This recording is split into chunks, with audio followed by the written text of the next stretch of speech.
ثم پھر فلم وعلم آدم الاسماء كلها ثم عرضهم على الملائکہ، پھر وہ تمام چیزیں اللہ تعالیٰ نے فرشتوں کے سامنے رکھی، یعنی نام نہیں رکھے، وہ چیزیں رکھی، چیزوں کے نام کسے پتہ ہے؟ آدم علیہ السلام کو. فقال انبئونی باسماء هؤلاء ان کنتم صادقین، ٹھیک ہے اگر تمہیں شک ہے کہ یہ آدم خون بہانے والا ہے تو تم ایسا کرو، تم مجھے ان چیزوں کے نام تو بتاؤ، اگر تم واقعی سچ کہہ رہے ہو، تمہارے شک میں، تمہاری شکایت میں اگر کوئی واقعی سچائی ہے تو ایسا کرو تم ان چیزوں کے نام مجھے بتا دو.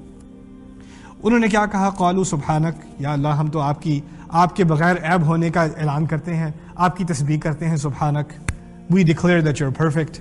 لا علم لنا الا ما علمتنا، ہمارے پاس کسی علم کی گنجائش ہے ہی نہیں سوائے اس کے جو آپ نے ہمیں سکھایا. یعنی ان فرشتوں کو ان چیزوں کے ناموں کا کوئی علم نہیں تھا. اچھا، لیکن پھر یہاں پر ایک اور فلسفی مسئلہ، بہت خوبصورت مسئلہ. اللہ تعالیٰ نے یہاں چیزوں کے نام سکھائے ہیں، اور ہمیں پتہ ہے دو طرح کا علم ہے. ایک علم ہے وحی کا علم، ہدایت، اللہ تعالیٰ کی طرف سے ہدایت، دعائیں ہیں، اذکار ہیں، نماز ہے، یہ چیزیں ہیں. اور دوسری طرف ہے چیزوں کا علم. اب کوئی جا کے یونیورسٹی میں پڑھتا ہے تو کیا پڑھتا ہے؟ سائنس پڑھتا ہے نا، چیزوں کے نام پڑھتا ہے. اور کوئی جا کے مدرسے میں جا کے حدیث پڑھتا ہے، قرآن پڑھتا ہے تو وہ اللہ تعالیٰ کی ہدایت پڑھ رہا ہے. یہاں جو پہلے علم کا قرآن نے ذکر کیا، کون سے علم کا ذکر کیا؟ اس علم کا ذکر کیا جس کو ہم دین کا علم سمجھتے ہی نہیں. ہم سمجھتے ہیں سائنس کس چیز کا؟ یہ غیر دینیات ہیں، یہ سیکولر چیزیں ہیں، اس کا دین سے کوئی تعلق نہیں ہے. اللہ تعالیٰ نے جو پہلے علم کی بات کی ہے وہ دنیا کے علم کی بات کی ہے، دنیا کے علم کی بات کی ہے. یہ مخلوق خاص کیوں ہے فرشتوں کے نزدیک؟ فرشتوں کے پاس دین کا علم ہے کہ نہیں؟ آپ مجھے بتائیے. فرشتوں کے پاس دین کا علم ہے، کس چیز کا علم نہیں ہے؟ دنیا کا علم نہیں. یہ مخلوق خاص اس لیے ہوگی کہ یہ دنیا کا علم حاصل کرنے کے باوجود دین پر قائم رہے گی، دنیا کا علم حاصل کرے گی. اور یہ مخلوق دنیا کا ایسا علم حاصل کرے گی جو اس سے پہلے کبھی کسی مخلوق نے نہیں کیا ہوگا.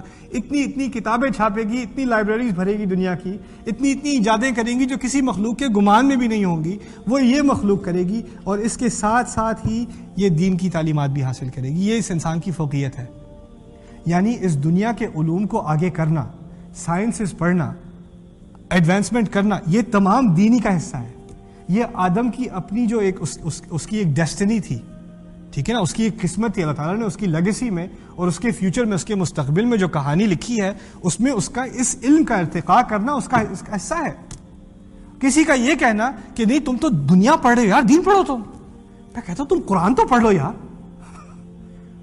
تم نے جو ڈویژن بنائی ہے، تقسیم کی ہے، دین کا علم یہ، دنیا کا علم یہ تقسیم تم نے کی ہے.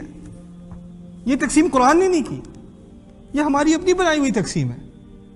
اصل میں ان دونوں کو الگ کیا جا نہیں سکتا. یہ اتنی آپس میں اتنی جڑی ہوئی چیزیں ہیں کہ جب اللہ تعالیٰ آیات نازل کرتے ہیں تو انہیں کہتے ہیں آیات. اور جب اللہ تعالیٰ کہتے ہیں آسمان پہ غور کرو، پہاڑ پہ غور کرو، سمندر پہ غور کرو، مچھلی پہ غور کرو، تو انہیں بھی کیا کہا جاتا ہے؟ آیات.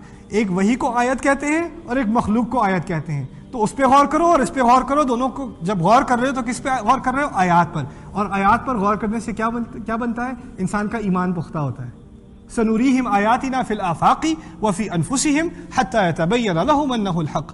ہم ان کو اپنی آیات آسمانوں میں بھی دکھا دیں گے، ان کے اندر تک، ان کے داخل تک، ان کے ضمیر تک ان کو اپنی آیات دکھا دیں گے، جب تک ان پر پوری بات واضح نہ ہو جائے کہ یہ سچ ہے.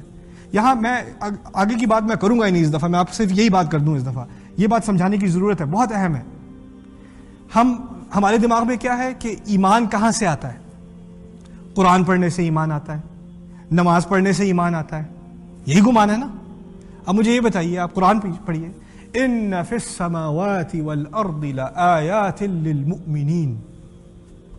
آپ کو پتا ہے 3 درجے ہیں، ایک مسلمان کا درجہ ہے، ایک مومن کا درجہ ہے اور ایک محسن کا درجہ ہے. اسلام، ایمان اور احسان. آپ کو معلوم ہے مومن کسے کہتے ہیں؟ جس کا ایمان پختہ ہو چکا ہو، جس کے دل میں شک و شبے کی کوئی گنجائش نہ رہی ہو. اب اس آیت کو غور سے سمجھیے. اللہ تعالیٰ فرما رہے ہیں ان فی السماوات والارض لآیات للمؤمنین.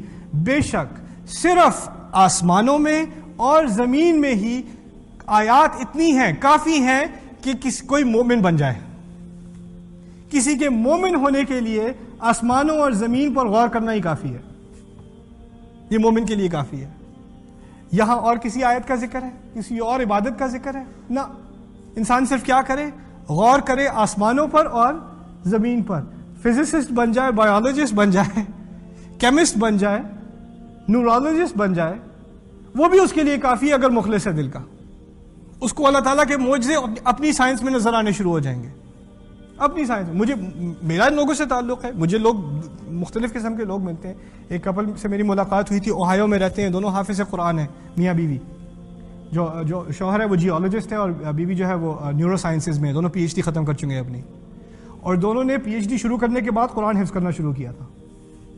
اور قرآن حفظ کرنا اس لیے شروع کیا تھا کیونکہ اپنی سائنس میں جتنا آگے سائنس میں بڑھ رہے تھے اتنا اللہ تعالیٰ کے معجزوں سے وہ متاثر.